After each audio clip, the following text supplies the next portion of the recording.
started with Banco and I going for a walk in the heath near forest.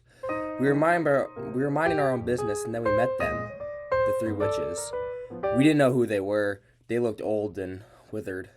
When we asked them who they were, they said, "All hail Macbeth, hail to thee, Thane of Glamis, all hail Macbeth, hail to thee, Thane of Cawdor, all hail Macbeth, thou shalt be king hereafter."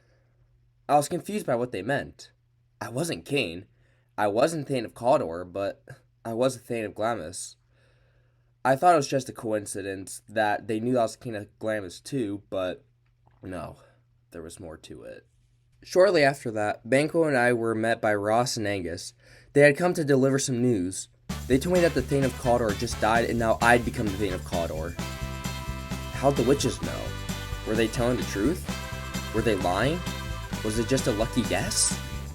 I was stunned. Two of the three things the witches told me have come true. Will I be king?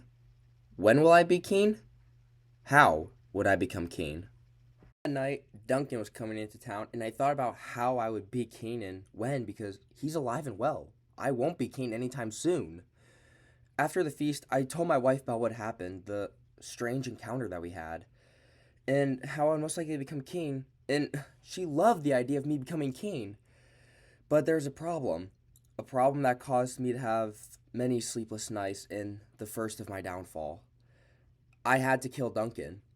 I didn't want to do it because that would be wrong, but she told me that I wasn't a man if I didn't kill him. But I am a man. I've slaughtered many, but yet I cannot do this. This is morally wrong, but this is my calling, is it not?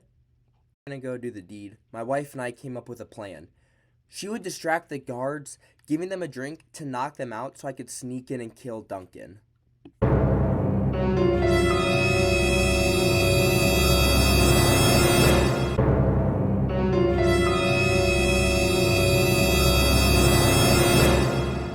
Seemed like a foolproof plan, but before I could go ahead with the deed, I ran into Banquo. Him and Fleance were walking about in the castle before going to sleep. I couldn't tell him of the plan. He would be against it. He would have me killed. I made conversation with him so he wouldn't be thrown off about something. He asked me if I believed anything the witches had told me, but I told him no, but I wanted to talk about it with him at some point because that's all I could think about. Finally left, I made my way into Duncan's room. The guards were knocked out and sound asleep. Walked right past them. I followed the dagger to his room. It led me to him. I could have sworn it was real, but it wasn't. It felt like it was calling to me, but the more closer I got to it, the further it got away from me. Eventually, it led me to Duncan's room. I looked at him and realized I couldn't do this. But then he woke up, and I did the deed. I murdered the king.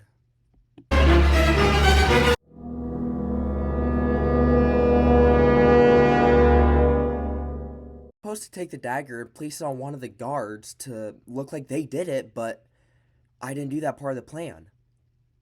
I killed the king. I forgot all about it. Killing the king is the only thing I can think of right now. I just killed Duncan. I met Lady Macbeth in the courtyard, and she was mad I ruined the plan because I left the dagger in Duncan's room. So she went to go finish the job herself.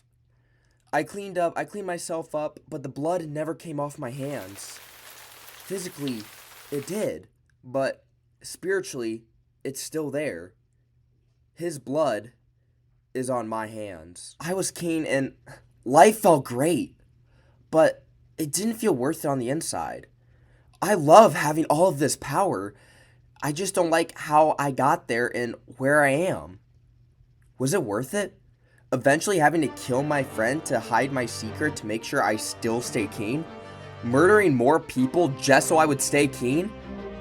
Power is never worth it. I should have never listened to the witches in the first place. Or I shouldn't even listen to them more after that.